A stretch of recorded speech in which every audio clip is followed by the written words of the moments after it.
this fantastic meme. So I look at everything that's going on right now, and it feels very Banana Republic-esque. And I have a little experience with this, right? Because I have reported a lot on Latin America.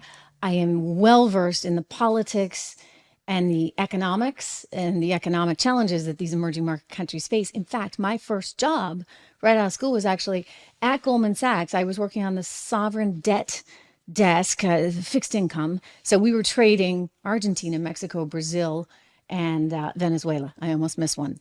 And it's amazing because these are sort of the banana republics, right? Venezuela being certainly one of them. In 1999, when I had started there, Hugo Chavez had just come to power, and we're like, okay, maybe he won't be that bad. I mean, you got Lula down in Brazil, and Lula's like totally a commie, right? Like he was running all the unions, et cetera. We thought Lula was going to be the disaster. It turned out Lula was willing to adapt a few more capitalist principles in order to help his Brazilian economy grow at that time. Not necessarily the case now, but back in 1999, it was a little bit different. It was Hugo Chavez that turned out to be the real disaster. And so when I look at America today and I see everything that's happening with Donald Trump and Letitia James and Alvin Bragg and Jack Smith and Fannie Willis, or Fonnie, as she likes to be called, and as Rachel Maddow and those at MSNBC do call her. So forgive me for mispronouncing her name. I'm just, simple girl from New Hampshire. So Fannie and the rest of them are out there trying to go after a politician, much like you would see in any of these countries that I first started covering, for lack of a better term, because I was an analyst there. And one of the things I had to do was write up a report every day on what was going on economically, politically, there in these crazy banana republics. So I stumbled across a meme.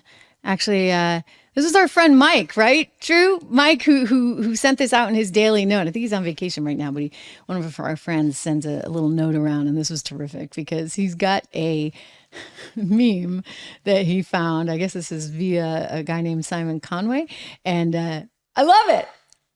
America, take 50% off your entire net worth. Banana Republic, here we come. And doesn't he look good there? I mean, this is actually a handsome picture of Joe Biden. What do you know? I died. I saw that. And I'm like, this is so true. I mean, it's really, look, we've got major inflation. He wants to introduce more taxes. Like, we can handle that. I'm sorry, ladies and gentlemen, it's going to be bad for the economy. We've got so much inflation, and he yet wants to drive it even higher because what is the latest and greatest? Oh, we got to find a way around the Supreme Court, a la Banana Republic, because we've got to get all those students forgiveness on their loans. I mean, how else are they going to vote for me, right? That's what you call buying votes. That's what they do in banana republics. I remember talking to someone about Venezuela, and we were discussing like what was going to be happening in one of the elections. And obviously you want U.S. interests represented. There are a lot of still mutual fund holders, right, that had investments there, fixed income investments in Venezuelan debt. So how are they ever going to recover that payment? Well, it was really important that whoever became elected again was willing to service that debt. And I remember asking, well, how do you, there's ways that they manipulate the vote. Unfortunately, they were not successful because Maduro is still in power. I don't think that you would have Maduro there if actually you were successful in manipulating the vote. But I do think that Venezuela is a great example of what we don't want to become. And we are in jeopardy, ladies and gentlemen, of becoming very, very soon if you allow too much power into the hands of a chosen few. It's actually one of the reasons why I think it's so important for everybody to think through sort of their individual investments and what they're doing. It's one of the reasons I started 76 Research with my really good friend, Rob Horden. Rob and I started this because we wanted everybody to have access to the best possible research. This stuff goes for like thousands of dollars on Wall Street. Rob is a former fund manager. He's managed billions of dollars and made just outstanding calls over the years. In fact, not just over the years, since we started 76 Research, some more outstanding calls. We were just profiling a stock that's up 22% from the day that we told everybody to go in and buy it. Not that we believe in buying and selling or getting in and out of things quickly, although there's some interesting opportunities. I don't know if you guys saw that Mr. Alito, Sam Alito, that would be Supreme Court Justice Alito, actually bought, I'm wondering if he's watching this show, because I did tell you this was actually Rob's trade. Rob himself went in when the whole Dylan Mulvaney thing happened over at Bud Light and sold shares of Bud and bought shares of Coors. But then after he made some 20 or 25%, remember, I told you guys this at the time. I didn't tell you it was Rob because I was trying to keep his identity somewhat confidential until I got him to come over to 76 Research. But anyway, I told you about this at the time because I was like, this is not a bad trade. A friend of mine is doing this. And then when he exited, I made the point that, look, it's a kind of a good run, right? Sometimes you take the money and run. He was up 20, 25%. Mr. Alito, however, he was smart because he did actually make the trade into Coors, but he must not have been watching on the episode when I mentioned that Rob actually then, cashed in his profits. Again, I'm not advising anybody to get in and out of stocks quickly. I mean, I do believe that you want to hold things for the long term. But one of the things that we do try and do at 76 Research is spot opportunities for you and then also help you understand when maybe the opportunity has run its course. And those are sometimes hard decisions, but, and I don't believe in selling a ton only because then you get stuck with the tax hit, shall we say. But we do have a lot of good information in there. So go to 76research.com, sign up, get one of the model portfolios, 10 to 15 stock picks in each one of those. And I promise you, you will be happy with that. It is world-class research at a hugely discounted price. Anyway, we are a banana republic. That's the reality of it. We have to protect ourselves in this environment. It's one of the reasons why I think you see so many people looking at gold. Gold has just been on a tear. We've been looking at it. Let me see what it's doing today as we look at a stock market that, people say, well, why is it up to 40,000? How is that possible?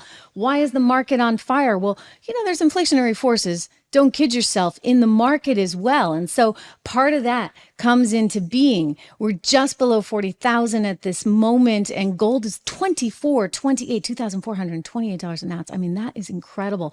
There are some analysts calling for 3,000, ladies and gentlemen. And as I look at this, the reality is just pretty simple. And that's that we're printing a lot of money. We've got really bad long-term economic headwinds, and people are saying, the fact that you've got so many central banks, right? So many central banks in this world that are trying to, in some way, diversify away from the US dollar, because who's to say that the US couldn't pull a Russia move on them and say, hey, we don't want your, forget about the rubles. We're not taking those anymore. So there are many, many emerging market countries that are a little bit nervous. And as a result, their central banks are buying more gold. That's creating more demand. And then you have China, which just in the last few months has exploded in terms of personal consumer demand. They're nervous about their government. They're nervous about their currency. So what do? They buy gold. So it's just amazing to watch this. If you're interested in buying gold, or if you're interested in buying silver, I got a great deal for you. Another one of our great sponsors on the show, American Hartford Gold. I just teamed up with them quite recently because I loved this offer. $15,000, up to $15,000 in free silver. Wow, right? Like, that's pretty awesome. 1-844-495-1115, or just text Trish, my name. This is easy, to 65532 for more information. Again, text Trish to 65532. I'm actually going to put this in the chat just in case you guys are actually interested. And they're really good. It's not like high pressure or anything. But what's cool about it is it's a place where you can actually buy physical gold. And if that's something that you want to keep it in your safe deposit box, you want to keep it in your home, you want to keep whatever it is, you can put like $1 million, not that anybody has $1 million to spend on gold, but you can put $1 million worth of gold in a shoebox. I find that kind of amazing. You can also go to Trish Loves Gold, aptly named. I'm not materialistic, you should know that, but I am a believer in making sure that you can take care of yourself and your family. And I don't have a lot of faith in the government right now. That's just the reality. So text Trish to 65532 or go to trishlovesgold.com for your chance to get up to $15,000 of free silver.